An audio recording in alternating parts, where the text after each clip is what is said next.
मालवा के परमार वंश राजा भोज, है ना। इस डायनेस्टी में ना मैंने आपको बताया था 3-4 ही प्रश्न बनते हैं।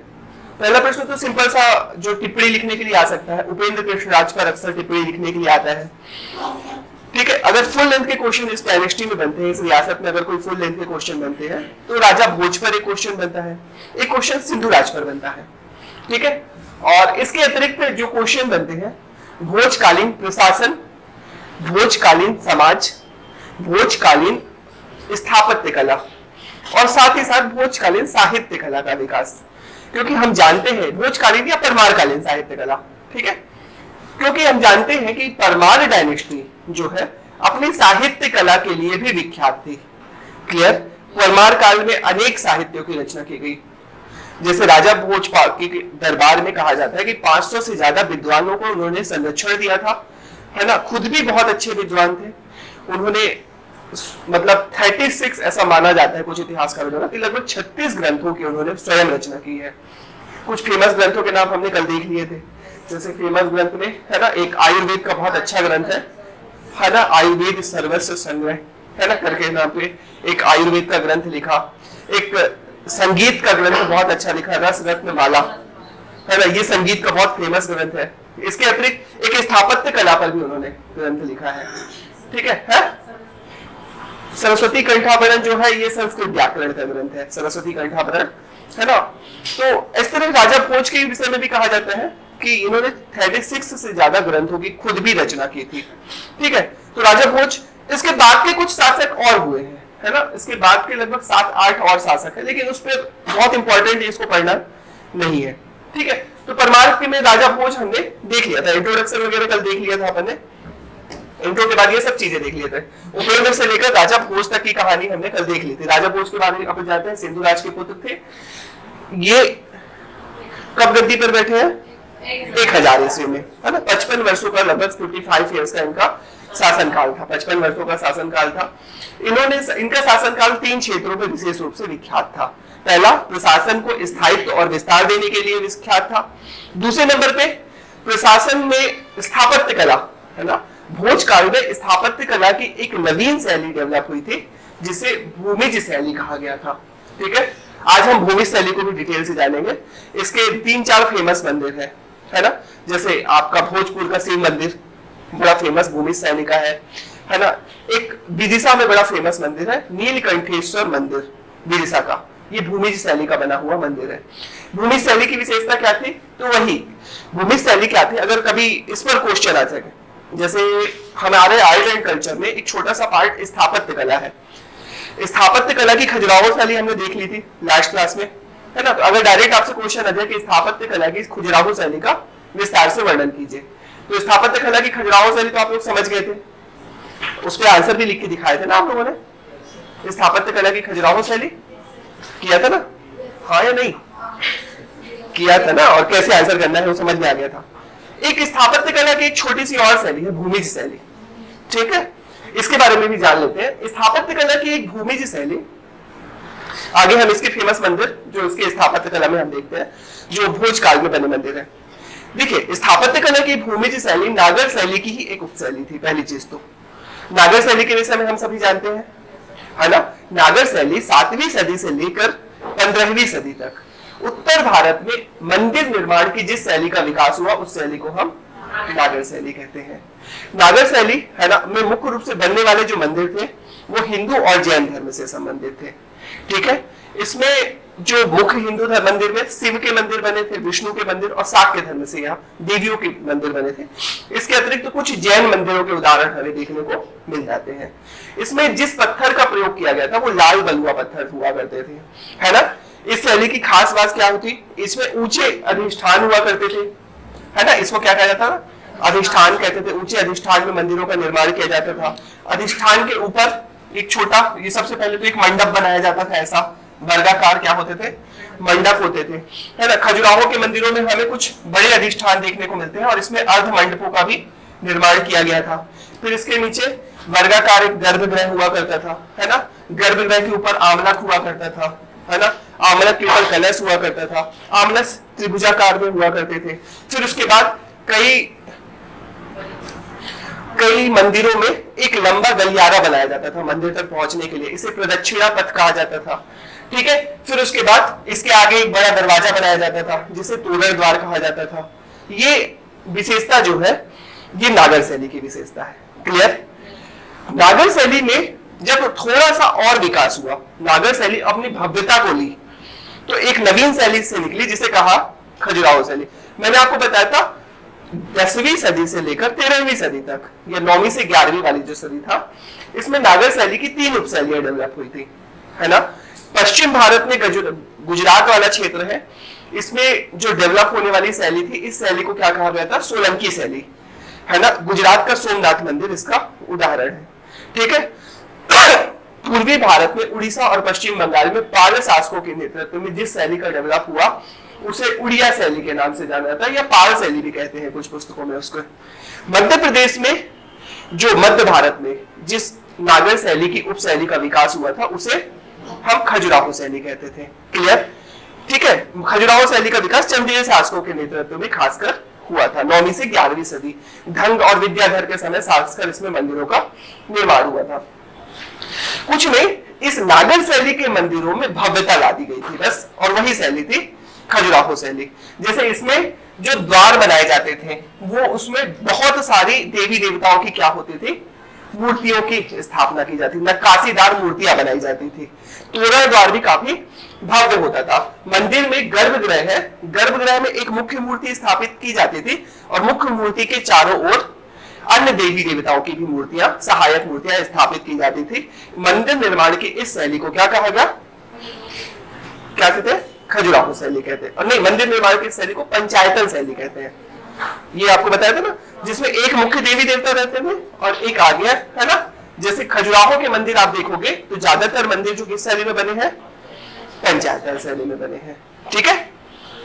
अच्छा, अब मैंने आपको बताया था ये जो इस एरिया को कहते हैं प्रदक्षिणा पथ। क्लियर? खजुराहो के मंदिर को आपको डिटेल से जानते हो, खजुराहो के मंदिर हमने बहुत डिटेल से पढ़े हैं, इसका फुल क्वेश्चन आएगा तो आप कर लोगे।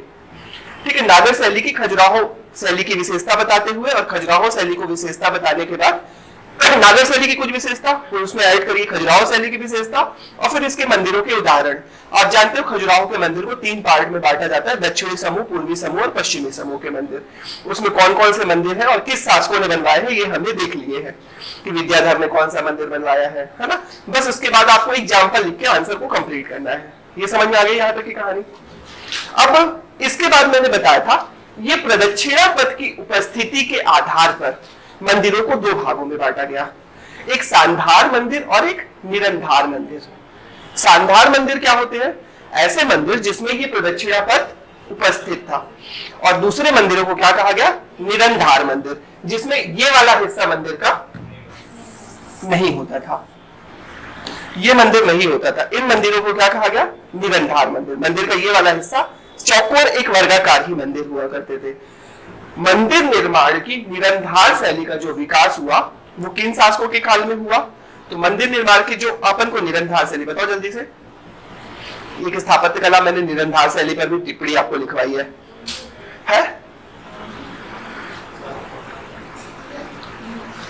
भूल गए? मंदिर है गोल्ड, और गोल्ड के पहले जस्ट अपन ने पढ़ा था क्या? कलचुरी शासकों। हाँ, कलचुरी और गोल्ड शासकों में जिन मंदिर निर्माण की शैली का विकास हुआ उसे क्या कहा गया? निरंधार शैली कहा गया। निरंधार शैली की विशेषता क्या थी? निरंधार शैली में बस प्रदक्षिणा पथ नहीं हुआ करते थे, है ना, और केवल एक ऊंचे अधिष्ठान में मंदिर की स्थापना की जाती थी। क्लियर? अब परमार काल में इसमें, अब इतना पूरी कहानी बैकग्राउंड बताने का कारण क्या था? परमार काल में इस मंदिर निर्माण की एक नवीन शैली डेवलप हुई। इसमें क्या किया गया?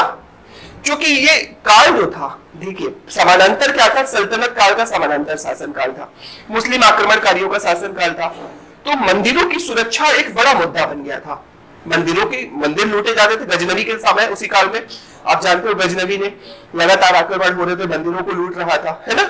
गजनवी के बाद गौरी का आक्रमण हुआ, फिर गुलाब वंश की स्थापना हो गई, तो मंदिरों की सुरक्षा एक बड़ा मुद्दा बन गया। तो शासकों ने क्या किया? मंदिर की सुरक्षा के लिए इसको फ्लैट कर दिया, ये वाला हिस्सा, ठीक है। और ये गर्भगृह की स्थापना जो है वो क्या की गई? भूमि के नीचे की गई, है ना। मंदिर निर्माण की इस शैली को क्या कहा गया? भूमिज शैली कहा गया। सिंपल सा। इसका उदाहरण आप देखोगे, भोजपुर का शिव मंदिर, विदिशा का नीलकंठेश्वर मंदिर, और यहाँ पे आपके खरगोन में एक मंदिर समूह है ना। आगे हम देखेंगे क्या कहते हैं उस मंदिर समूह को। 100 से ज्यादा मंदिरों की यहाँ पे स्थापना की गई है। तो ऊन के मंदिर समूह, है ना, 100 से ज्यादा मंदिरों का समूह है ऊन में। ये सारे के सारे जो मंदिर कहते हैं कि किस काल में डेवलप हुए? तो परमारों के शासन काल में डेवलप हुए। डेरे, हाँ वही डेरे या उनके मंदिर समूह हम पढ़ते हैं उनको। उनके मंदिर समूह में 100 से ज्यादा ऐसे मंदिर मिलेंगे, और सभी मंदिरों में आप देखोगे जो मंदिर का गर्भगृह है ना, वो जमीन के नीचे बनाया गया है। दैट्स इट, और कोई विशेषता नहीं है बस। तो मंदिर सारी की सारी विशेषता, चूंकि नागर शैली की ये उपशैली है, तो नागर शैली की विशेषताओं को ऐड करते हुए गर्भगृह को बस जमीन के अंदर कर दिया गया, है ना। आप कभी गए होंगे तो आपने भोजपुर का शिव मंदिर घुमा होगा, है ना। भोजपुर के शिव मंदिर कैसा है? गर्भगृह जो है जमीन के नीचे है ना। आप यहाँ जाओ तो एक मंदिर दिख जाता है, खजराना में ही एक बना हुआ है भगवान शिव का मंदिर, पीछे साइड बना हुआ है ना। उसमें गर्भगृह क्या है? जमीन के नीचे। आपको ऐसे करके देखना पड़ता है। तो मंदिर निर्माण की बस यही वाली शैली जो कहलाती है वो महाकाल नहीं है, हालांकि माना नहीं जाता। महाकाल मंदिर ना ये नागर शैली से भी पहले का मंदिर है। हालांकि राजा भोज ने इस मंदिर का जीर्णोद्धार करवाया था। खजुराहो के जो महाकाल है ना, ये सॉरी उज्जैन का महाकाल मंदिर है, इसका राजा भोज ने जीर्णोद्धार कराया था। लेकिन ये मंदिर जो है ना, है वंशी शासकों द्वारा निर्मित किया गया था। सहस्त्रबाहु के समय का है ये मंदिर, है ना। तो प्राचीन नागर शैली से भी पूर्ववर्ती मंदिर माना जाता है ये। नागर शैली का विकास जो हुआ था ना, वो बौद्ध शासन काल में हुआ था। बौद्धों के जो समानांतर था, ठीक है, मौर्यों के समय विकसित हुआ था। नागर शैली फिर जो डेवलप हुई थी वास्तविक रूप में, वो गुप्त शासन काल में हुई थी। गुप्त शासन काल में नागर शैली बहुत सिंपल रूप में थी, एकदम सादगी पूर्ण रूप में थी। बेसिक सिंपल दीवार खड़ी जाती थी, अधिष्ठान बनाया जाता था, और एक मंदिर बना दिया जाता था। इसके 3 उदाहरण हमें मध्य प्रदेश को देखने को मिलते हैं नागर शैली के। एक नचना कुठार का पन्ना में है पार्वती मंदिर, एक तिगवा का विष्णु मंदिर, है ना, और एक डूमरा का शिव मंदिर। ये 3 उदाहरण हमें खासकर देखने को मिलते हैं जो नागर शैली के सबसे बेसिक मंदिर हुआ करते थे। ठीक है, अब चलिए इस यूनिट को कंप्लीट करते हैं। इस यूनिट में और कुछ बचा नहीं है, राजा भोज हम पढ़ चुके हैं, है ना। राजा भोज के बारे में कल ही पढ़ लिया था हमने। शासनकाल 1100 से 1155 का भी राज की उपाधि कहा जाता है कि ये कलम और तलवार के धनी माने जाते थे। एक तरफ इन्होंने अपने साम्राज्य का विस्तार किया, दूसरी तरफ साहित्य कला को संरक्षण दिया। इन्होंने अपनी राजधानी ट्रांसफर उज्जैन से कर दी थी, धार राजधानी ट्रांसफर की, और वहां पे शासन व्यवस्था का संचालन किया। सभी पड़ोसी राज्यों पर इन्होंने लगभग विजय प्राप्त की थी। ऊपर लाट शासकों पर भी विजय प्राप्त की थी, तो इधर कलचुरियों पर विजय प्राप्त की थी, तो नीचे चालुक्यों पर विजय प्राप्त की थी। ठीक है, तो ये राजा भोज की विजय थी, है ना। तुर्कों को हराया, धारा नगरी को राजधानी बनाया, त्रिकूट निर्माण कर गंगेदेव के साथ इन्होंने चालुक्यों को हराया था, उड़ीसा के शासक इंद्ररथ को हराया। मतलब लगभग सभी पड़ोसी राज्यों को इन्होंने विजय पराजित की थी। सांस्कृतिक उपलब्धियों में मैंने बताया कि कहा जाता है कि राजा भोज ने 36 से अधिक या 36 से ज्यादा ग्रंथ खुद भी लिखे थे, है ना। इनके फेमस ग्रंथों में जैसे आयुर्वेद का ग्रंथ है, आयुर्वेद सर्वस्व, है ना, चिकित्सा का। फिर स्थापत्य के संबंध में इनका स्थापत्य को बकायदा एक ग्रंथ लिखा हुआ है ना, कि भूमिज शैली का, जिसमें नागर शैली का विस्तार से कि मंदिर कैसे बनाए जाने चाहिए। तो इस सम्रांगण सूत्रधारी स्थापत्य शैली का एक फेमस ग्रंथ है। 2021 के ना प्रीलिम्स में, ये नहीं सॉरी मेंस के एग्जाम में एक सीधा प्रश्न आ गया था, राजा भोज की रचनाएं, है ना। तो उसमें राजा भोज की 2-3 रचनाएं याद कर लेना, और याद कर लेना इन रचनाओं को ना। ये फिर सरस्वती कंठाभरण, इनका संस्कृत का सबसे जो फेमस ग्रंथ है। विद्या विनोद, सिद्धांत संग्रह, युक्ति कल्पतरु, ऐसे करके लगभग बहुत सारे ग्रंथों की इन्होंने क्या की थी, क्या हुआ, रचना की थी। ठीक है, चलिए आगे की कहानी कुछ ऐसे। विद्वानों को संरक्षण दिया, तो बहुत सारे 500 से ज्यादा विद्वान इनके वहां पे दरबार में हुआ करते थे, जैसे भास्कर भट्ट, दामोदर मिश्र। अच्छा, ये कुछ नहीं थी, ये वैकेंसी खाली की थी, उन्होंने एक विद्यालय बनाया था धार में, संस्कृत विद्यालय, वहां पे ये सब टीचर हुआ करते थे।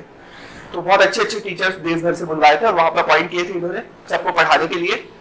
तो वो संस्कृत विद्यालय, वहां पे एक सरस्वती जी का मंदिर भी बनाया था, वहां पे वाग्देवी की प्रतिमा भी स्थापित की थी। फिर भोपाल शहर की स्थापना की थी, वहां पे झील भी बनाई थी जिसे भोजताल के नाम से जाना जाता है ना? हाँ ना, बड़ा तालाब कहते हैं भोजताल, वही भोपाल जिसका नाम पर भोपाल शहर का नाम पड़ा है भोजताल, वो कृत्रिम झील है जिसका निर्माण राजा भोज ने करवाया था। ठीक है, फिर उसके बाद प्रभचंद्र सूरी समय के सब सुप्रसिद्ध विद्वान, ये सब तो जानते हो आप लोग, है ना? शैक्षणिक विकास तो वही धारा नगरी में एक स्कूल बनवाया था इन्होंने, संस्कृत विद्यालय। अच्छा, धारा का संस्कृत विद्यालय ना एक इंपॉर्टेंट क्वेश्चन है, आगे मैं इसमें नोट्स में मैंने आपको एक शॉर्ट नोट्स दे दिया है पीपीटी में, ये क्योंकि अभी विवाद का प्रश्न चल रहा है, इस पर लगातार मध्य प्रदेश उच्च न्यायालय में इस पर सुनवाई चल रही है, और हाल ही में मतलब मार्च या अप्रैल महीने का समय है जिसमें इस पे आर्कियोलॉजिकल सर्वे हुआ था, है ना? क्योंकि इसको तोड़ दिया गया था, किसके द्वारा? खिलजी के समय, अलाउद्दीन के खिलजी के शासनकाल में, है ना? मलिक काफूर द्वारा कहा जाता है, इसको तोड़ा गया था पहली बार। फिर बाद में यहाँ पे एक मस्जिद का निर्माण करवा दिया गया था, तो इसके आधे हिस्से में आज भी मस्जिद और आधे हिस्से में वही संस्कृत विद्यालय था। ये विवाद ब्रिटिश शासनकाल में था, बहुत ज्यादा लड़ाई होती थी, तो ब्रिटिशर्स ने क्या किया कि मूर्ति उठा के ले गए थे अपने घर। तो वाग्देवी की जो प्रतिमा है ना, वो आज भी लंदन के म्यूजियम में संरक्षित रखी हुई है, यहाँ की कोई मूर्ति नहीं है मंदिर में। तो ये मूर्ति को अंग्रेज अपने घर उठा के ले गए थे। और साथ ही साथ अभी हाल में आर्कियोलॉजिकल सर्वे हुआ है, तो ये टिप्पणी लिखने के लिए इसमें आ सकता है। तो आगे हम इसके बारे में 2-4 और फैक्ट लिखे हुए। और स्थापत्य कला के लिए तो मैंने बता दिया, राजा भोज ने बहुत सारे निर्माण कराए थे, है ना? भोपाल शहर की स्थापना, चित्तौड़गढ़ में एक प्रभुनंद नारायण मंदिर है, उज्जैन के महाकाल जो मंदिर है इसका जीर्णोद्धार कराया था, भोपाल में बड़ा तालाब बनाया, एक साइक्लोपियन बांध आप पढ़ते होंगे, इसका निर्माण करवाया। ठीक है, ये थे राजा भोज। राजा भोज का शासनकाल परमार वंश के एक्सट्रीम चरम का शासनकाल कहलाता है, परमार वंश के विकास का शासनकाल कहलाता है।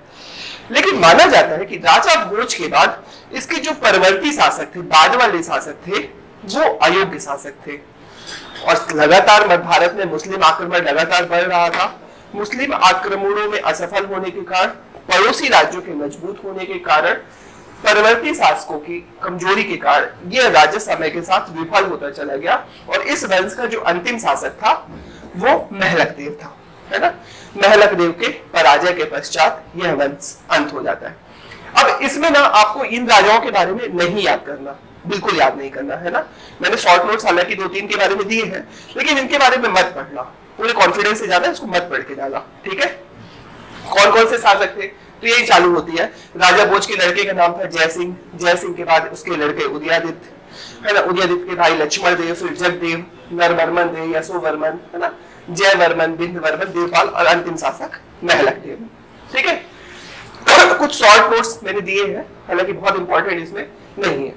राजा भोज के बाद उसका लड़का 1055 में जय सिंह शासक बनता है। संपूर्ण राज्य राजनीतिक अव्यवस्थित रहा, इसके समय पूरी उथल पुथल मच गई थी, क्योंकि मुस्लिम आक्रमणकारियों लगातार भारत पर आक्रमण कर रहे थे। कलचुरी और सोलंकी शासक सोमस्सर के सहयोग से मालवा को खदेड़ दिया, हालांकि इसमें बहुत इंपॉर्टेंट नहीं है, परंतु पूरा अधिकार प्राप्त कर लिया। जय सिंह प्रथम में एक ताम्र पत्र जो धार से हमें मिलता है, उसमें इसके शासनकाल की जानकारी, तो इसके बारे में अगर कभी आ भी जाएगा 2 नंबर में, तो उनको लिखना पड़ेगा कि परमार वंश का जय सिंह, क्योंकि जय सिंह नाम से अपन 3 राजा पढ़ चुके हैं, समझिएगा, है ना? तो उनको क्लियर करना पड़ेगा कि कौन से जय सिंह की आप बात कर रहे हो। तो पहली लाइन तो आपको, पहला फैक्टर तो आंसर के लिए खुद ही देंगे वो, कि परमार वंश का जय सिंह है ना? जय सिंह की बस इतनी उपलब्धि थी कि वह राजा भोज का पुत्र था, लाइक राहुल गांधी। ठीक है, इसके बाद जय सिंह के बाद उसका लड़का यशोवर्मन, यशोवर्मन नरवर्मन देव के बाद ही था। यह परमार वंश का सबसे त्रासित शासक, मतलब लगातार युद्धरत रहा और युद्ध में हारता भी गया, त्रासित शासक माना जाता है। इसने अपने पूर्वजों की तुलना में बहुत अधिक असफलताएं, अपमान और पीड़ादायक घटनाओं का सामना करना पड़ा। इसके शासनकाल में विजयपाल ने, जो कि वर्तमान में देवास क्षेत्र में क्षेत्रीय शासक था, स्वयं को स्वतंत्र घोषित कर दिया। इसके अपने सामंतों ने खुद को स्वतंत्र घोषित कर दिया। गुजरात के शासक जयसिंह सिद्धराज एवं चौहान शासक आसाराज ने संयुक्त आक्रमण कर यशोवर्मन को इसको बेड़ ले गए थे, अंदर पकड़ ले गए थे राजा को ही। ठीक है, बस इसमें लास्ट पढ़ लीजिए, महलक देव ने लिखा था यशोवर्मन के बाद नहीं किया मैंने, लास्ट शासक है। टिप्पणी शॉर्ट में खुद ही बता देता हूँ, ऐसे ही बता देता हूँ। ये सब अंतिम शासक जो था इस डायनेस्टी का, उसका नाम था महलक देव, है ना। महलक देव जो माना जाता है, ये इसका जो शासन काल था वह 1320 के आसपास एक गद्दी पर बैठता है ना, परमार वंश की गद्दी पर बैठता है। यह परमार वंश का अंतिम शासक माना जाता है। इसके समय अलाउद्दीन खिलजी का मालवा पर आक्रमण हुआ, अलाउद्दीन खिलजी से यह पराजित होता है और इसके बाद कहा जाता है कि परमार डायनेस्टी का अंत हो जाता है। दैट्स इट, कहानी यहाँ पे खत्म होती है। फिर बस अब आते हैं परमार कालीन, 3 प्रश्न और मैंने बना परमार डायनेस्टी के बनते हैं। परमार डायनेस्टी का पहला तो एक क्वेश्चन बनता है साहित्य कला और स्थापत्य कला पर, या डायरेक्ट आपसे कभी किसी, अच्छा एक क्वेश्चन है डायरेक्ट है, आगे हम क्वेश्चन आंसर राइटिंग में करेंगे। कभी किसी डायनेस्टी का डायरेक्ट आपसे कल्चरल डेवलपमेंट पूछ ले, सांस्कृतिक विकास, तो ये क्या क्वेश्चन है, इसके विषय में जानते हो? सांस्कृतिक विकास कल्चर में क्या क्वेश्चन लिखेंगे? जब आपसे देखो समाज, ये सोसाइटी के बारे में क्वेश्चन है, तो आपको पता है कि सोसाइटी के बारे में हमें कौन से 5 बिंदु पे लिखना है आंसर। सबसे पहले उस काल में वर्ण व्यवस्था, वर्ण व्यवस्था के बाद जाति व्यवस्था, जाति व्यवस्था के बाद तीसरे नंबर पे महिलाओं की स्थिति समाज के बारे में, फिर परिवार की स्थिति, परिवार में आय के स्रोत, ये 4-5 बिंदु होते हैं जिसमें हम सोसाइटी का वर्णन करते हैं। जब आपसे कल्चरल डेवलपमेंट पे क्वेश्चन आएगा, जैसे फॉर एग्जांपल इसके पहले अपन ने गोंड डायनेस्टी पढ़ी, गोंड डायनेस्टी के सांस्कृतिक विकास पर टिप्पणी लिखी है, क्या क्वेश्चन होगा, इसका आंसर क्या होगा? आपसे क्या पूछना चाह रहा है वहां पे?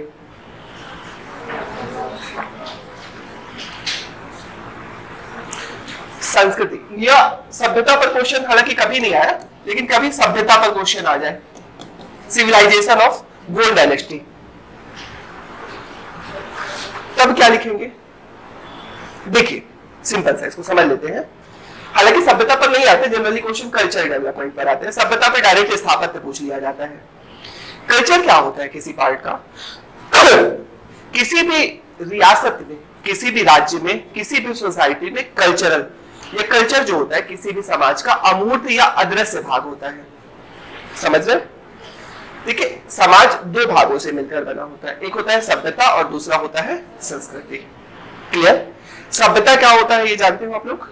सभ्यता किसी भी समाज का दृश्य भाग होता है, दिखता है, विजिबल, है ना। किसी भी समाज में जो स्थापत्य कला है ना जो होती है, उस काल के महल, मंदिर, मस्जिद, इमारतें, है ना, ये सारी चीजें जो पार्ट होती है जिसको आप देख सकते हो, मूर्ति निर्माण की कोई कला है, ये सारी चीजें होती है उस समाज की सभ्यता, जिसे आप देख सकते हो, छू सकते हो, स्पर्श कर सकते हो। ठीक है, ये होता है सिविलाइजेशन, सभ्यता। जैसे लाइक सिंधु घाटी सिविलाइजेशन, सिंधु घाटी के विषय में क्या है? सारी चीजें जो हमें प्राप्त है वो कैसी है? भौतिक रूप में है, देख सकते हो आप। सिंधु घाटी के लोग कैसे थे ये हम नहीं जानते, लेकिन सिंधु घाटी की सारी चीजें हमें कैसे प्राप्त है? भौतिक रूप में प्राप्त है। तो ये कहलाता है किसी भी समाज में सभ्यता। क्लियर? समाज का एक दूसरा पार्ट होता है संस्कृति। संस्कृति क्या होता है? किसी भी समाज का अदृश्य या अमूर्त भाग होता है ना।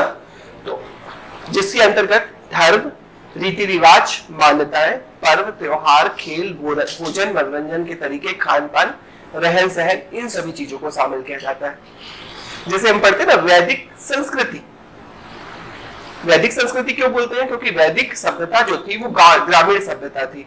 2000 साल में वो सभ्यता नष्ट हो चुकी है, 2-2,500 साल में वो सभ्यता, क्योंकि गांव कच्चे घर बने थे वैदिक काल में, क्योंकि कच्चे मकान बने थे तो वो खत्म हो गए। तो लेकिन वैदिक काल के लिटरेचर हमारे पास है। लिटरेचर किसका पार्ट होता है? कल्चर का पार्ट होता है। क्लियर? तो लिटरेचर जो होता है, साहित्य जो होता है, वो कल्चर का पार्ट होता है। तो वैदिक काल में जो वेद लिखे गए, पुराण लिखे गए, वो हमारे पास उपलब्ध है। उसके आधार पर हम जानते हैं कि सभा समिति हुआ करती थी, है ना, मातृ देवी, ये इत्यादि पूजा वगैरह की जाती थी, क्या उपासना, इंद्र की उपासना की जाती थी, विष्णु की उपासना की जाती थी, ये सारी चीजें थी, है ना। बहुदेववाद आया, एक देववाद आया, ये सब कैसे हमें पता चला? वेदों को पढ़ने से। क्लियर? अब यहाँ पे प्रश्न है किसी भी रियासत के जब आपसे क्वेश्चन है सांस्कृतिक विकास में, तो सांस्कृतिक विकास में कल्चर के विषय में आपसे 5 या 6 बिंदु बनते हैं। सबसे पहले आपको उस काल में जो राजा है उनके द्वारा किस धर्म का पालन किया जाता था या किस धर्म को उन्होंने राजाश्रय दिया था। ठीक है। फिर दूसरे नंबर पे अगर उस राजा ने बहुसंस्कृति का पालन किया, जैसे फॉर एग्जाम्पल राजा भोज ने जैन संत जिन प्रभु सूरी को संरक्षण दिया था, तो अन्य धर्मों को भी उन राजाओं द्वारा संरक्षण, अशोक के शासनकाल में बौद्ध और जैनों को प्रश्रय दिया गया था, हिंदू भी पल फूल रहे थे। तो बहुसंस्कृति अगर डेवलप है तो बहुधर्म का विकास, इस पर टिप्पणी लिखना है। ठीक है। तीसरे नंबर पे आपको उस काल में बने गए साहित्य कला पर आपको उस काल में धर्म और साहित्य से संबंधित जो लिटरेचर लिखे गए है ना, तो साहित्य और साहित्यकारों पर क्वेश्चन आना है आपको तीसरे नंबर पे। चौथा बिंदु जो आएगा उस काल में रीति रिवाज और मान्यताओं पर क्वेश्चन आएगा, रीति रिवाज और मान्यताएं, पर्व और त्योहार। ठीक है। पांचवें नंबर पे उस काल का आप शॉर्ट में वहां पे रहन सहन इत्यादि पद्धति के बारे में बता सकते हो। तो ये 5 क्वेश्चन उस काल में संस्कृति को, परिदृश्य संस्कृति को दिखाते हैं। ठीक है। अब जैसे भोज काल में देखते हैं या राजा परमारों के काल में, तो परमार के काल में ना, अच्छा किसी भी काल में ना संस्कृति डेवलपमेंट का जो किसी भी काल में, चाहे वर्तमान में हो और चाहे प्राचीन काल में हो, संस्कृति तभी विकसित होती है जब समाज में शांति व्यवस्था की स्थापना होती है, समृद्धि होती है, तभी कल्चर का डेवलपमेंट होता है। ठीक है। क्यों होता है? सिंपल सा है कि जब साहित्यकारों को तभी संरक्षण देगा जब राजा खुद सुरक्षित होगा। राजा ही लड़ता रह गया, भागता रह गया, तो साहित्यकारों को कहां संरक्षण होगा भाई। दूसरे नंबर पे मंदिर बड़े बड़े तब बनेंगे जब राजा के पास पैसा होगा उसको बनवाने के लिए। समझ आ रहा है? जैसे चंदेल काल में राजाओं के पास बहुत पैसा था, खूब मंदिर बनवाए। उसके प्रकार इसी प्रकार हम देखते हैं कि राजा भोज के शासन काल में भी संपूर्ण मालवा का जो पहली लाइन में चालू होती है, राजा भोज का शासन काल मालवा का स्वर्ण काल कहलाता है। ठीक है। इस काल में साहित्य, कला और संस्कृति की श्रेष्ठ उन्नति हुई। इस काल में साहित्य कला में अगर देखते हैं हम, तो राजा भोज ने स्वयं 500 से अधिक विद्वानों को संरक्षण दिया था, है ना। साहित्य काल में कहा जाता है चरमोत्कर्ष पर था। वाकपति द्वितीय के काल में ही साहित्य का सृजन वाकपति द्वितीय के समय से ही चालू हो गया था और राजा भोज तक ये एक्सट्रीम पर पहुंच गया था, है ना। अब प्रमुख साहित्यकार में इस काल के देखें, ये 2-2, 3-3 मैंने लिख दिए हैं जिनकी रचनाएं साथ में। जैसे एक साहित्यकार था परिमल गुप्त। परिमल की रचना है वाकपति द्वितीय एवं सिंधुराज के राजकाल में था। ठीक है।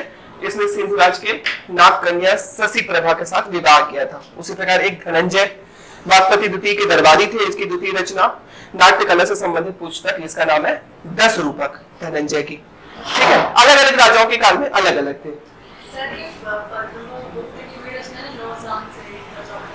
नव सहसांक चरित, हाँ, जिससे हमें इस काल की जानकारी मिलती है ना। पद्मगुप्त की आपको पता होगा ना, ये बड़े फेमस रचना, ये कल ही बता दिया था इसके बारे में, नव सहसांक चरित। ये ना, ये रचना जो है, ये अगर भोज का इतिहास जानना है, परमार कालीन इतिहास जानने की सबसे कोई फेमस रचना है, तो 2 जगहों से परमार की जानकारी मिलती है। मैंने आपको खासकर बताया था। हालांकि परमार काल की आपको जानकारी के बहुत सारे स्रोत हैं, लेकिन 2 सबसे बड़े स्रोत जो है, वो पहला तो ये नव सहसांक चरित, किसकी रचना है? परिमल या पद्मगुप्त ने की थी। और दूसरा है आपका एक अभिलेख। कौन सा वाला अभिलेख? उदयपुर प्रशस्ति के नाम से जाना जाता है। ठीक है। ये 2 सबसे बड़े स्रोत हैं। फिर तीसरे नंबर पर आईने अकबरी का नाम भी आता है, अबुल फजल ने। उसने भी कुछ राजा भोज का बड़ा विस्तार से वर्णन किया। हालांकि 15वीं सदी की थी, लेकिन इतिहास का बहुत अच्छा वर्णन है उसमें भारत के। तो आईने अकबरी का बनना आता है। फिर धार में एक वाग्देवी का, वही तो धार अभिलेख के नाम से जिसको जाना जाता है, वो। फिर भोज के काल में तो ढेर है, रसरत्नमाला नहीं, वो तो उसकी है, सॉरी भोज की रत्ना क्या नाम थे? रास है सरस्वती कंठाभरण, सॉरी सरस्वती कंठाभरण कल बताया था ना। हाँ, तो सरस्वती कंठाभरण से भी हमें भोजकाल की संस्कृति विकास की जानकारी। और फिर भोजकाल में तो अपन जाते 100 से ज्यादा लिटरेचर लिखे गए थे। तो ये लिटरेचर तो है, लेकिन ऊपर के टॉप 4-5 के स्रोत यही है। नव सहसांक चरित ऊपर में आता है, सबसे टॉप पे आता है। इसमें हमें भोजों की उत्पत्ति ना, इसी में पहली बार मैंने आपको बताया था, परमाणु की उत्पत्ति का सिद्धांत भी इसी में बताया गया। एक टिप्पणी परमाणु की उत्पत्ति पर भी आता है, परमार आए कहां से? तो बस कहां से आए थे? अग्निकुंड से, है ना। ऋषि वशिष्ठ की गाय चोरी हो गई थी, विश्वामित्र ने चोरी कर ली थी। ऋषि वशिष्ठ ने बहुत क्रोधित हुए, उन्होंने आग जलाई और तपस्या की। ब्रह्मा जी प्रकट हुए, ब्रह्मा जी ने ऋषि वशिष्ठ को वरदान दिया, जिससे एक जब बालक का जन्म हुआ और कहा यही शत्रुओं को मारेगा, यही होगा परमार। पर मतलब शत्रु या दूसरों को, मार मतलब मारने वाला, तो यही परमार मारेगा, तो यही फिर परमार है ना। इसकी जानकारी दो जगह से, तीन जगहों से मिलती है अग्निकुंड के सिद्धांत की। एक चंद्रबरदाई की पृथ्वीराज रासो से भी मिलती है। पृथ्वीराज रासो ने बताया कि सिर्फ परमार नहीं निकले थे, उसमें 4 निकले थे, परमार, चौहार, सोलंकी और प्रतिहार। ठीक है, 4 लोग निकले थे उसमें। फिर उसके बाद इसकी जानकारी आईने अकबरी से भी हमें मिलती है, अबुल फजल की, कि अग्निकुंड का सिद्धांत सही है। ठीक है, चलो इसके बाद 2-3 और रचनाकार है साहित्यकार, इसको देख लेना। जैसे एक था देवसेन, है ना, जिसकी रचना थी दर्शन सार। एक था धनपाल, है ना, परमालकालीन जैन विद्वान। इस पर एक बार टिप्पणी लिखने के लिए आया था 2013 के पीएससी में, धनपाल पर है, प्री में भी आया था ना शायद, प्रीलिम्स में भी आया था। हाँ, तो धनपाल कौन था? इनके काल का जैन विद्वान था, यह उत्तर प्रदेश के निवासी थे। इनकी रचना बड़ी फेमस है, तिलक मंजरी, इनकी जो रचना है। ठीक है, तो शॉर्ट नोट्स आ सकता है धनपाल पे 2 नंबर का अगर पूछेगा तो। ठीक है, फिर एक प्रभाचंद्र सूरी, भोज प्रथम तथा जयसिंह प्रथम के शासनकाल में धारा नगरी में प्रभाचंद्र सूत्री, ये भी एक जैन पंडित थे, है ना। इन्होंने जैन दर्शन पर अनेक ग्रंथ लिखे। ठीक है, तो कौन थे? एक प्रभाचंद्र सूरी, धनपाल, देवसेन, पद्मगुप्त, 4-5 का नाम याद कर लेना, और परिमल, धनंजय। ठीक है, याद रहेंगे तो भूल जाओगे, लिख लिया करो। शॉर्ट नोट्स बना रहे हो कॉपी? टाइम ही नहीं मिलता सर, एक ने नहीं दिखाया। उस दिन से अपन ने कितना डिस्कस किया था, 15 मिनट की शॉर्ट नोट्स कैसे बनाने हैं अपन को। उसके बाद किसने चालू किया बनाना? आपने चालू कर दिया मैडम? आंसर राइटिंग देखो, मेंस की तैयारी ना 4-5 डायमेंशंस में बटी होती है ना। सिर्फ देखो, जैसे अगर मेंस की तैयारी को ना आप 100% मान लो, तो उसमें कितने कितने आपको टाइम का डिस्ट्रीब्यूशन करना है। क्लासेस आपकी पूरी तैयारी का सिर्फ 15% हिस्सा होती है, जिसको आप 100% टाइम दे रहे हो। ठीक है, फिर उसके बाद अगला जो 15% जो होता है ना, वो क्लास रिवीजन होता है। क्लास रिवीजन होता है आपको, अगर आप क्लास करें और जाके घर में क्लास का रिवीजन कर लिए, तो मान लो आपने अपनी तैयारी का 30% हिस्सा पूरा कर लिया, है ना। कुछ लोग इसको कर पाते हैं, कुछ लोग इतना भी नहीं करते, मैं बता रहा हूं। उसके बाद का 20% जो रोल रहता है आपकी पूरी तैयारी में, आपके द्वारा बनाए गए सिनॉप्सिस का रोल रहता है। बहुत रोल रहता है बच्चों की सिनॉप्सिस। अगर ये 20% नहीं है तो आपको एग्जाम टाइम उसकी कमी बहुत खलेगी। अभी नहीं, अभी टेस्ट ले लेंगे ना, अभी तो चलो बोल देते हैं कि चलो अगले हफ्ते टेस्ट है, पूरा 1 हफ्ता है। किसके यूनिट के लिए? मान लो मैंने बोल दिया कि एमपी की 2nd यूनिट का टेस्ट लेंगे, तो आप बोलोगे सर अगले महीने या छुट्टियों के बाद लें, अपने पास 15 दिन है, छुट्टियों के बाद अपन टेस्ट लेंगे 1 यूनिट का। आप पढ़ लोगे नोट्स को, क्योंकि 15 दिन में 1 नोट्स पढ़ा जा सकता है, 1 दिन में पढ़ा जा सकता है। लेकिन जब पूरा हो जाएगा ये एमपी का इतिहास, तब मैं बोलूंगा 5 यूनिट का टेस्ट है कल। तो सोचो 5 यूनिट का टेस्ट, और जब पूरा सिलेबस हो जाएगा मैं बोलूंगा फर्स्ट पेपर का टेस्ट है। और जब एग्जाम देने जाओगे तो एक साथ 6 पेपर होने हैं फिर तो। इट मींस दैट कि अगर आप 1 यूनिट को आधे घंटे में तैयार नहीं करते तो 10 यूनिट है, 5 घंटे में सिलेबस कैसे रिवीजन करोगे? मान लो 1 घंटे के हिसाब से भी तैयार करो, तब भी 10 घंटे लगेंगे आपको एक पेपर रिवीजन करने में। तो आपके पास इतना होना चाहिए कि 1 घंटे में मध्य प्रदेश का इतिहास रिवीजन कर पाओ। तो 1 घंटे में कैसे रिवीजन होगा? सीधी सी बात है, ये 20% बहुत इंपॉर्टेंट होता है। तो इतनी अगर आपने तैयारी कर ली क्लास के साथ साथ, तो आपने आधी लड़ाई जीत ली मेंस की। अब बचती है आधी लड़ाई। आधी लड़ाई में अगला जो 20% होता है, ये आपकी आंसर राइटिंग का होता है। इसको आपको सीखना पड़ेगा। Answer writing is a art, मैंने बता दिया ना। अभी नर्मदा नदी सबको पता है, मैं अगर 10 नंबर का प्रश्न दे दूं 100 शब्दों में या 200 शब्दों में, नर्मदा नदी डिस्क्राइब टू नर्मदा रिवर, आप सभी को 50-50 फैक्ट पता होंगे। नर्मदा नदी कहां से निकलती, पूरे जिले बता दोगे, सब बता दोगे, जितने वाटरफॉल है ना, वाटरफॉल की लंबाई भी बता दोगे आप, तो कि ये झरना 12 मीटर लंबा, ये झरना 18 मीटर लंबा, ये भी बता दोगे, है ना। सारी परियोजनाएं बता दोगे, कितनी कितनी बिजली निकल रही है, सब बता दोगे। लेकिन इसको एक आंसर में कैसे फ्रेम करना है ये इंपॉर्टेंट है। अभी सोचने लग जाओगे कि नर्मदा नीगर चालू कहां से करें, उत्पत्ति से चालू करें, लंबाई पहले बताएं, या परियोजनाएं कैसे बताएं, कहां से चालू करें। तो आंसर राइटिंग एक सीखना पड़ेगा आपको। तो ये अगला 20% होगा, ये भी क्लास के साथ होगा। अब बचे 30%। इस 30% में क्या होता है, इस 30% में आपकी मेहनत, जैसे फॉर एग्जांपल आपको एक छोटा सा टॉपिक होता है क्लास टेस्ट, ये 15% अगले रोल होता है ना। क्लास टेस्ट या आपको टेस्ट सीरीज जिस नाम से ले लो, ठीक है। कुछ लोग ऐसा सोचते हैं कि टेस्ट सीरीज लगा लिया तो एग्जाम निकल जाएगा। टेस्ट सीरीज सिर्फ आपकी तैयारी का केवल 15% हिस्सा है ना। क्लास टेस्ट आपको देना पड़ेगा, जिससे आपको अपना मूल्यांकन करने का, अपनी कमियों को सुधारने का मौका मिलेगा। और दूसरी चीज मैं बता रहा हूँ, एग्जाम के टाइम दिए गए टेस्ट सीरीज काम नहीं आती, क्योंकि उस वक्त आपके पास सुधारने का समय नहीं होता। आप जब एग्जाम देने जाओगे तो एक बताता हूँ सबसे बड़ी समस्या क्या आती है। ये आती है, जैसे कल बोल दिया जाएगा आपका ज्योग्राफी का टेस्ट है, आप पढ़ने बैठोगे ज्योग्राफी, आप आधी ही पढ़ पाओगे और कल टेस्ट देने आपको जाना पड़ेगा। अब आप टेस्ट देख के आओगे, सोचोगे ज्योग्राफी निपटाए, या उसके 2 दिन बाद फिर पॉलिटी का टेस्ट है ना। तो उस समय फिर अधूरी चीजें छूटती है। आज हर बच्चे को मैं बता रहा हूँ, कोचिंग में 100 बच्चे टेस्ट सीरीज ज्वाइन करते हैं, लास्ट टेस्ट तक 20 बचते हैं केवल। क्यों होते हैं? क्योंकि उनके पास ये पहला 50% तैयार नहीं होता, वो टेस्ट सीरीज में चले जाते हैं कि टेस्ट सीरीज के साथ हम सिलेबस कवर करेंगे। पॉसिबल ही नहीं है, ब्रह्मा भी आजा नहीं कर सकता इस सिलेबस को टेस्ट सीरीज के साथ 2 महीने में कवर, ठीक है, सीधी सी बात है।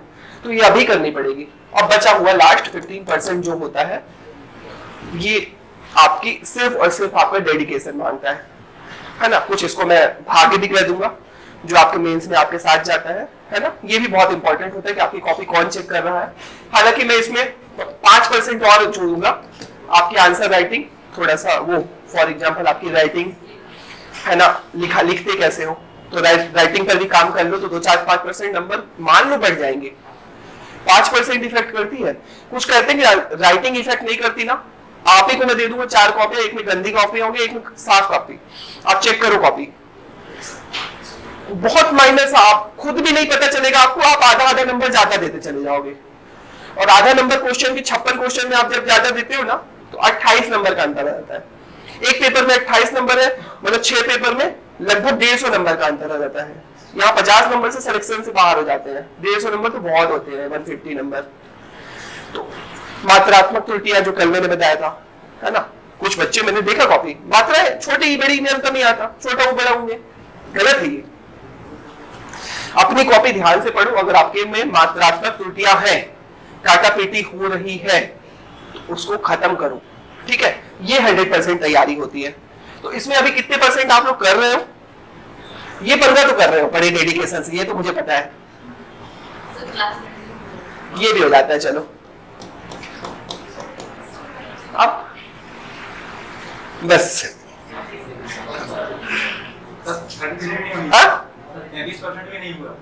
नहीं हुआ, 15 दूनी 30 है ना, 30 ही हुआ। थोड़ा सा और बढ़ा लो, कोशिश करो जब आप क्लास करके कंप्लीट हो। फॉर एग्जांपल आपकी क्लास अगले 6-8 महीने चलेगी, 8 महीने में आप 50% तैयारी कर पाओ अपनी। मेंटेन करो, मेंटेन में लेक्चर नहीं दूंगा, कंप्लीट करना है राजा भोज को। मेंटेन कैसे करना, how to manage a time, ये आपकी समस्या है ना। टाइम टेबल बनाओ, मोबाइल चलाना कम करो।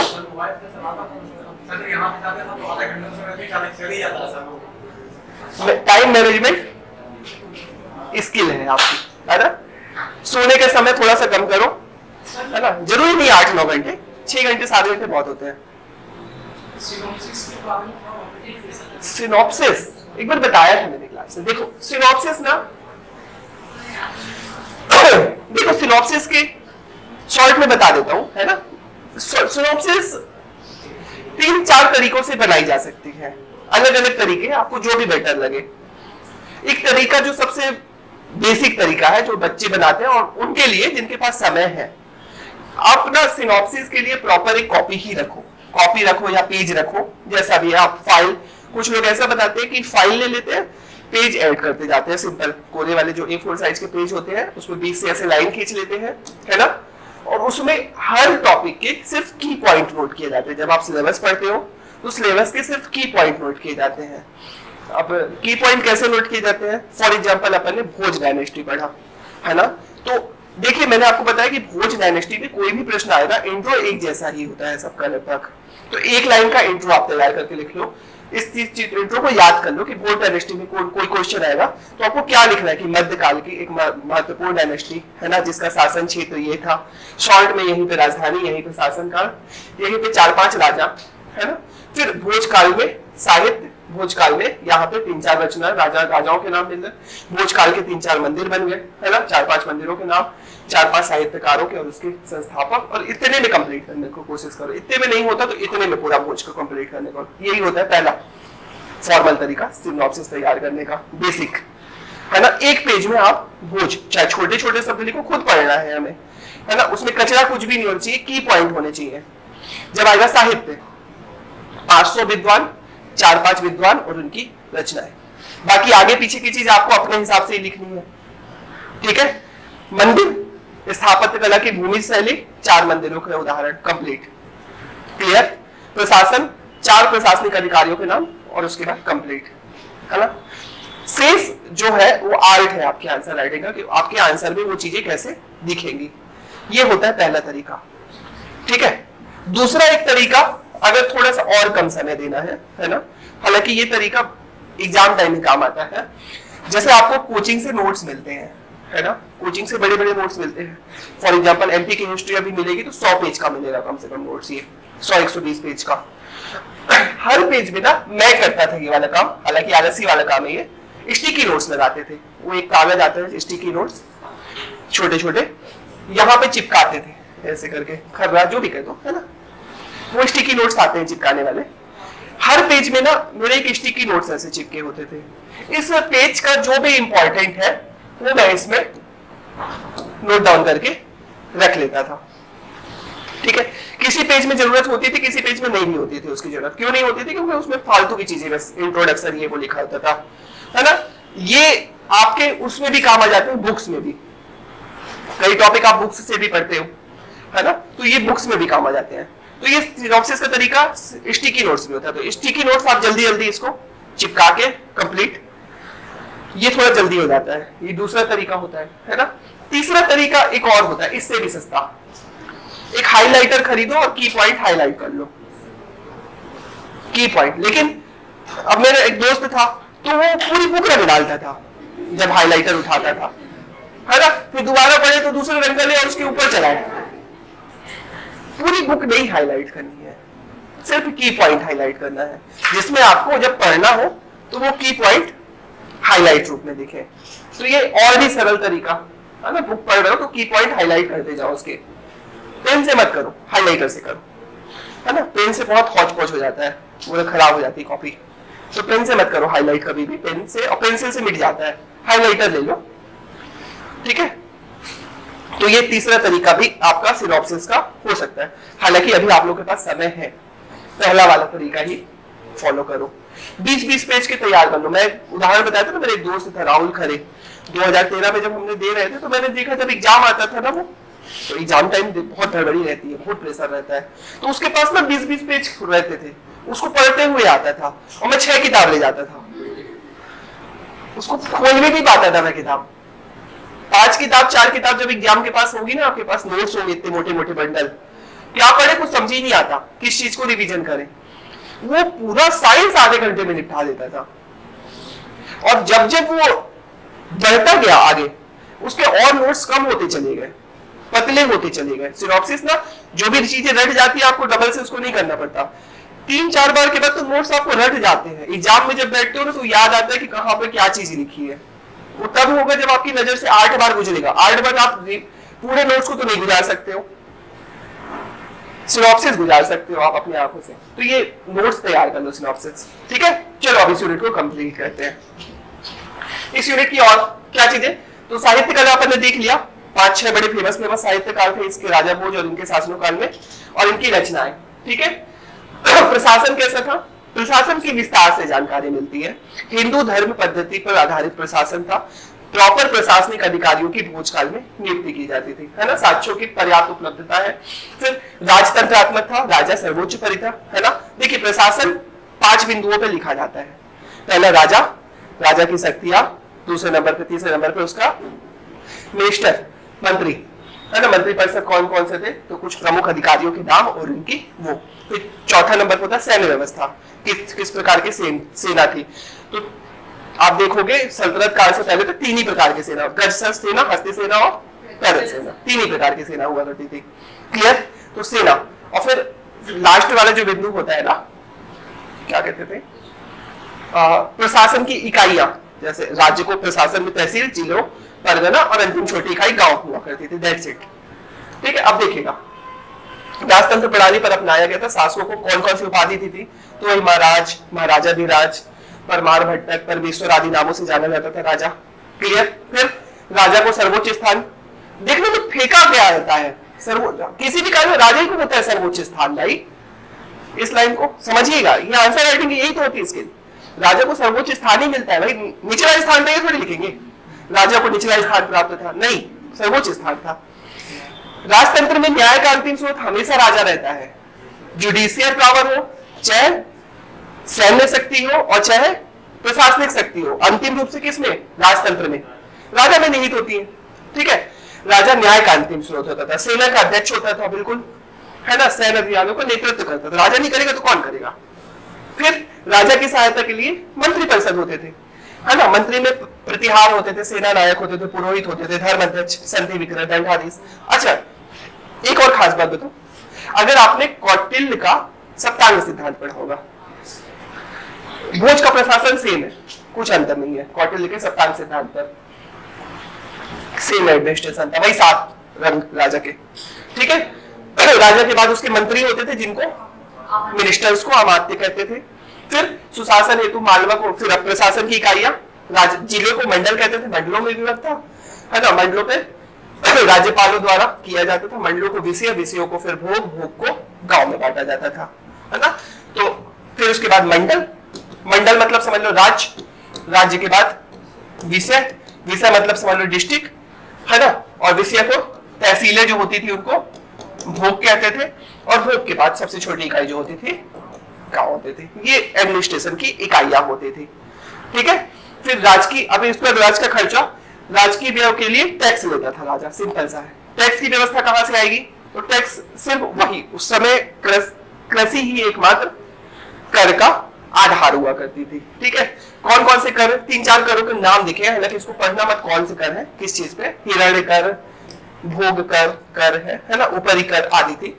मंडिका महत्वपूर्ण संस्था थी जो कर वसूली का कार्य करती थी। एक संस्था बनाई थी राजा भोज के काल में, इसका नाम था मंडपिका, जो टैक्स वसूली, टैक्सेशन डिपार्टमेंट था, जो टैक्स वसूली का कार्य करता था।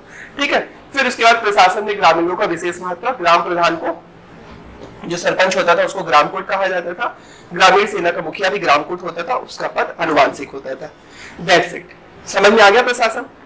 अगर इसमें क्वेश्चन दिया जाएगा कि भोज काल का प्रशासन, आंसर कर लोगे। देखो भोज काल का एडमिनिस्ट्रेशन, एक आंसर फ्रेमिंग का तरीका, हालांकि जब आंसर करेंगे तो इसको फिर से बताएंगे। सिंपल इंट्रो, परमार काल राजा भोज से होता था, भोज में फिर परिचय, फिर उसके बाद राजधानी, कैपिटल कौन सी थी, तो 2 राजधानियां उज्जैन और भोज के समय धार, है ना। फिर प्रशासन, चाहो तो डायरेक्ट बताओ या प्रमुख राजा यहां पे बता सकते हो, प्रमुख राजा 4-5 के नाम बता दो। फिर उसके बाद प्रशासन, ठीक है, इसको 4-5 बिंदु, इकाइयां, राजा, तो प्रशासन की इकाइयां आप बता दो ये। फिर उसके बाद राजा, प्रशासन का सर्वोच्च अधिकारी, न्यायिक, सहायक, सैन्य और प्रशासनिक शक्तियां राजा में निहित। फिर उसके बाद मंत्री परिषद, जिन्हें अमात्य कहा जाता था। विभिन्न प्रकार के मंत्री होते थे जो कौटिल्य के सप्तांग सिद्धांत पर आधारित थे। कर, राजा के कर, कृषि कर मुख्य काय का आधार था। 3-4 प्रकार के करों का वर्णन है, जैसे हिरण्य कर, भाग कर, भोग कर, परिकर इत्यादि। सबसे छोटी इकाई, छोटी इकाई ये गांव हुआ करती थी। That's it. गांव का मुखिया ग्रामकोट कहलाता था, ये गांव की सेना का भी अधिकारी। ये है भोज का एडमिनिस्ट्रेशन। लिख लोगे? है ना। 2 क्वेश्चन कर लिया मैंने, भोजकालीन साहित्य, भोजकालीन प्रशासन। एक तीसरा क्वेश्चन, भोजकालीन आर्थिक स्थिति है। निष्कर्ष आप बताओ क्या हो सकता है, फिर मैं बताता हूं। सोचो कंक्लूड कैसे करेंगे। Simple sir, very good. हाँ, उपरोक्त दृढ़ प्रशासनिक व्यवस्था भोज की आर्थिक समृद्धि का कारण थी। जब राजा परमार वंशी आर्थिक या उपयुक्त प्रशासनिक व्यवस्था के माध्यम से परमार शासकों ने दृढ़ शासन स्थापित किया, जो इनकी आर्थिक समृद्धि का भी कारण था। कुछ भी कंक्लूड कर दो, कंक्लूड अपने ऊपर है, ठीक है। चलो अब आर्थिक स्थिति। उपलब्ध अभिलेखों और साक्ष्यों के आधार पर परमारों की आर्थिक स्थिति पर, मतलब वही उपलब्ध जो अच्छा, इसमें एक चीज और बताना है। जब नितिन सर का फोन है, आ गए क्या? हाँ सर, बस छोड़ रहा हूं, बड़ा जल्दी आ गए, ठीक है। चलो जल्दी जल्दी इसको देख लो, इसमें कुछ है नहीं, आगे कंप्लीट कर लेते हैं इसको, ठीक है। आर्थिक स्थिति बलवृद्ध कर लोगे, है ना। फिर उसके बाद स्थापत्य, ये हम देख चुके हैं भोजकाल में। स्थापत्य कला की जिस शैली सबसे स्टार्टिंग बनी यहीं से की थी, भूमिज शैली कहा जाता था। और स्थापत्य कला का एक खास ग्रंथ जो राजा भोज ने लिखा था, उसका नाम है सम्रांग सूत्रधार। ये राजा भोज ने बकायदा सिविल ग्रंथ लिखा था ना, हाँ, स्थापत्य कला पर कि कैसे कैसे मंदिर बने। अब परमार कालीन के जो मंदिर थे, तो मैंने बताया जो शैली डेवलप हुई, शैली को भूमिज शैली कहा गया, है ना। फिर राजा भोज जी ने अधिकांश मंदिर जो है इसी शैली के मंदिर है, जैसे उदयपुर का नीलकंठेश्वर भूमि शैली का एक प्रमुख उदाहरण। ये कुछ मंदिरों के उदाहरण दिए हुए हैं, जैसे धनेश्वर का मंदिर धनिक महाकाल परिसर उज्जैन में बना हुआ है, उज्जैन के महाकाल परिसर में ये मंदिर धनेश्वर का मंदिर है। हाँ, तो होगा, ये राजा भोज के काल का बना मंदिर है, धनेश्वर का मंदिर, ठीक है। वाग देवी का मंदिर, सरस्वती मंदिर जिसको कहते हैं धार में, ऊन के मंदिर समूह खरगोन में, ओंकारेश्वर मंदिर समूह खंडवा में, फिर सिद्धेश्वर मंदिर नेमावर देवास में है, ठीक है। कुछ मंदिर देख लो जो भोजकाल के बने हुए हैं, जैसे भोजपुर का शिव मंदिर, है ना, देख लिया है ना, घूम गए होंगे, नहीं हो तो घूम के आना छुट्टी में, है ना। राजा भोज ने रायसेन में बनवाया, परमार शासक भोज 11वीं सदी में। अन्य नाम भोजेश्वर मंदिर, है ना, भगवान शिव को समर्पित है ना। कुछ नहीं है, कभी आपसे मंदिर टिप्पणी लिखने के लिए आएगा ना, सुनो, मंदिर का नाम, परिचय लिखो, इंट्रोडक्शन लिखो, मंदिर का नाम लिखो, किसने बनवाया, किस भगवान को समर्पित है, और भूमि की शैली की पूरी विशेषता वर्णन कर दो। आंसर वही होगा, कभी भी गलत नहीं माना जाएगा, सेम सही आंसर होगा, वही वर्णन किया जाता है ना। और एएसआई ने इसको सुरक्षित रख दिया है। विशिष्ट प्रकार का मंदिर है जिससे विद्वानों सामान्यतः राजशय प्रसाद, ये सब मत याद करना, छोड़ो। एक सिद्धेश्वर मंदिर है नेमावर देवास में, सेम इसी काल का बना मंदिर है ना, परमार शासकों ने बनाया था। फिर उसके बाद नीलकंठेश्वर मंदिर, ये उदयपुर विदिशा में स्थित है ना, भगवान शिव को समर्पित, सेम वही भूमि शैली का मंदिर है ये। इसमें भी जब अंदर जाओगे मंदिर, तो गर्भगृह जो बना हुआ है जमीन के नीचे बना हुआ है, ठीक है। फिर ये 2-3 और विशेषता है। फिर एक भोजशाला, ये विद्यालय था, ये स्कूल बनवाया था, ऐसा गोल स्कूल बना हुआ है। फिर इसमें ना चारों तरफ ऐसे कमरे बने हुए हैं, और जहां पे क्लासेस लगा करती थी राजा भोज के शासन काल में, है ना। धारा नगरी में बनवाया था, दूर दूर से पढ़ने आते थे लोग, क्लियर। ये कुछ विशेषता है, इसको मैं फॉरवर्ड कर दूंगा, ठीक है। ये हो गई क्लास।